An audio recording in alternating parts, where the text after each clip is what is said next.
안녕하세요. 오늘 저희가 함께 살펴볼 자료는 우리에게 대언자가 필요한 이유는 텍스트라는 글인데요. 음, 기독교 신학에서 말하는 대언자, 이게 왜 필요한지에 대한 이야기입니다. 보니까 설교문의 일부인 것 같아요. 요한일서나 요한복음 같은 성경 구절을 들어서 그 대언자가 누구고 또 어떤 역할을 하는지 이걸 설명하고 있더라고요. 네, 그래서 오늘은 이 자료를 통해서 대언자가 도대체 뭐고 왜 필요하고 그래서 무슨 일을 하는 존재인지 이걸 좀 명확하게 파악해보는 게 목표입니다. 자, 그럼 바로 한번 들어가 볼까요? 먼저 이 글은 요한일서 2전 1절 말씀인데요. 우리가 죄를 범하여도 아버지 앞에서 우리에게 대언자가 있으니 곧 의로우신 예수 그리스도시라 이렇게 시작해요. 여기서 딱 걸리는 단어가 바로 대언자네요. 이게 뭘까요? 네, 맞습니다. 이 대언자라는 말이 이제 핵심이죠. 원어, 그러니까 헬라어로는 파라클레토스라고 하는데요. 이 글에서는 그 뜻을 곁에서 돕는 자 또는 변호자, 중재자, 심지어 안내자, 가이드 이런 식으로 다양하게 풀어서 설명합니다. 근데 핵심은 이거예요. 우리 인간은 죄가 있잖아요. 그래서 거룩하신 하나님 앞에 이렇게 딱 서는 걸 본능적으로 좀 두려워하고 어려워한다는 거죠. 그렇기 때문에 우리 곁에서 혹은 우리를 대신해서 하나님께 좀 잘 말해주고 도와줄 그런 존재가 필요하다. 이런 맥락입니다. 아, 하나님 앞에 서는 게 두려우니까 옆에서 도와주는 존재. 그런데 이걸 보니까 좀 특이하게 대언자를 둘로 나누는 것 같던데요. 그러니까 우리가 이 땅에 살아있는 동안 돕는 존재가 따로 있고 또 우리가 죽은 후에 하나님 앞에서 돕는 존재가 또 따로 있다.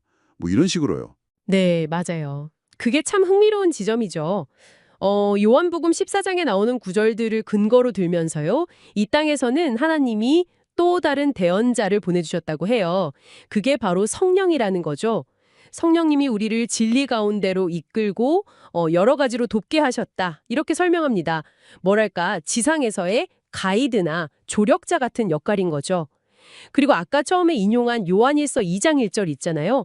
거길 근거로는 우리가 이제 이 세상을 떠나서 영혼이 하나님께 돌아갔을 때 그때는 예수 그리스도께서 하나님 앞에서 우리의 공식적인 대언자, 다시 말해 변호인이 되어주신다는 겁니다. 아니 근데 왜 이렇게까지 이중으로 두 분이나 필요한 걸까요? 그냥 한 분이면 충분하지 않나? 뭐 이런 생각도 들 수 있을 것 같은데요. 그렇죠. 왜 굳이 두 명씩이나 필요할까? 이 질문이 나올 수 있죠. 이 글은 로마서 3장 23절 말씀, 모든 사람이 죄를 범해서 하나님의 영광에 이르지 못한다는 구절하고요. 또 히브리서 7장 25절, 예수님은 자기를 통해 하나님께 나아가는 사람들을 온전히 구원하실 수 있는데 왜냐하면 항상 살아계셔서 그들을 위해 간구하시기 때문이다라는 이 구절을 연결해요. 이걸 연결해서 그 이유를 설명하는데 결국 근본적인 문제는 이거죠. 죄 때문에 우리 스스로는 하나님 앞에 설 자격도 없고 설 능력도 없다. 이런 현실 인식에서 출발하는 거예요. 아, 그러니까 죄 문제가 워낙 심각하니까 지상에서는 성령님이 도와주셔도 최종적으로 하나님 앞에서는 예수님의 변호가 또 필요하다 뭐 이런 논리군요. 네네. 바로 그런 맥락입니다. 그래서 이 글에서는 비유를 들어요. 세상 법정에서 변호사가 하는 역할 있잖아요. 예를 들어 피고에게 엄청 불리한 증거가 많아도 아주 유능한 변호사가 결정적인 증거를 찾거나 법 해석을 잘해서 판을 뒤집기도 하잖아요. 마찬가지로 예수님이 영적인 법정에서 우리의 변호인이 되셔서 당신이 십자가에서 죽으시고 부활하신 그 사건, 그리고 그때 흘리신 피, 이걸 결정적인 증거로 딱 내미시면서 하나님 앞에서 우리의 이 죄 문제를 변호하신다는 거예요. 와, 변호인이라니 되게 와닿는 비유네요. 그렇죠. 그래서 정리를 해보면 이 땅에서는 성령님이 우리를 죄로부터 지키고 또 진리로 안내하는 동반자 역할을 하시는 거고, 그리고 하늘에서는 예수님이 우리의 죄를 가려주고 하나님과의 관계를 다시 좋게 만드는 변호인 역할을 하신다. 이런 이중 안전장치가 필요하다는 주장인 거죠. 근데 여기서 우리가 좀 주목해야 할 점은 이거예요. 이 모든 시스템을 죄인인 우리가 만든 게 아니라는 거. 하나님 쪽에서 먼저 우리를 위해 이 땅과 하늘 양쪽에 다 돕는 자를 마련해 주셨다. 이런 관점이에요. 그러니까 우리 어떤 자격이나 노력 때문이 아니라 전적으로 하나님의 계획이고 은혜다. 이 점을 되게 부각하는 거죠. 아, 스스로 설 수 없는 우리를 위해 지상에서는 성령님이, 하늘에서는 예수님이. 이런 이중구조라는 거군요. 네, 흥미롭네요. 자, 그럼 조금 더 깊이 들어가 보죠. 대언자이신 예수님이 구체적으로 어떻게 우리를 변호하시는 걸까요? 그 방법? 그게 중요할 것 같은데요. 이 글은 요한일서 2장 2절로 넘어가서 답을 찾는 것 같아요. 그는 우리 죄를 위한 화목제물이니 우리만 위할 뿐 아니요 온 세상의 죄를 위하심이라. 여기서 화목제물, 이게 열쇠 같네요. 네, 정확하게 보셨습니다. 화목제물, 헬라어로는 힐라스모스라고 하는데요. 이 글에서는 이 개념이 구역시대 제사제도하고 아주 밀접하게 연결되어 있다고 설명해요. 레위기나 히브리서 같은 데 보면 제물이 죄를 덮어주잖아요. 그걸 속죄라고 하죠. 그리고 깨어진 관계를 회복시키는 걸 화목이라고 하고요. 바로 그 개념이라는 겁니다. 로마서 3장 25절을 인용하면서 예수님의 십자가 죽음이 그냥 뭐 상징적인 퍼포먼스나 도덕적인 봉복이가 아니라는 거예요. 그게 아니라 실제로 우리의 죄를 덮어주고 이게 속죄의 의미죠. 그리고 하나님과 우리 사이에 틀어진 관계를 바로잡는 이게 화목 혹은 화해의 의미고요. 그런 구체적이고 실질적인 능력을 가진 사건이다. 이렇게 힘주어서 말하고 있습니다. 아, 그러니까 죄 때문에 하나님과 좀 멀어진 것 같고 막 죄책감 느끼고 그럴 때 예수님의 십자가가 그 죄를 이렇게 가려주는 덮개 같은 역할을 하고 또 깨진 관계를 이어주는 다리 같은 역할도 실제로 한다는 거군요. 그런데 이 속죄가 우리만 위할 뿐 아니요? 이 부분을 또 되게 강조하던데요. 이게 왜 그렇게 주요하게 언급되는 걸까요? 네, 그 부분에 대한 글의 해석이 또 생각해 볼 지점을 던져주죠. 요한일서가 처음 쓰여졌을 때 그 편지를 받아보던 공동체 안에 혹시 이런 생각이 있었을 수 있다는 거예요. 우리 그룹만 진짜 선택받은 사람들이야. 다른 사람들은 아니야. 뭐 이런 식의 좀 배타적인 생각들이요. 그래서 사도 요한이 아니 우리만 위한 게 아니라 온 세상의 죄를 위한 거야 라고 일부러 콕 집어서 말함으로써 그런 편협한 생각을 좀 깨트리려고 했다는 거죠. 아, 그럴 수 있겠네요. 자기들만 특별하다고 생각하는. 세상을 이처럼 사랑하사 이 유명한 구절이나 로마서 10장 12절 유대인이나 헬라인이나 차별이 없다 이런 구절들을 예로 들어요. 핵심 메시지는 분명하죠. 예수님의 구원은 어떤 특정 민족이나 집단에게만 한정된 그들만의 리그가 아니라는 거예요.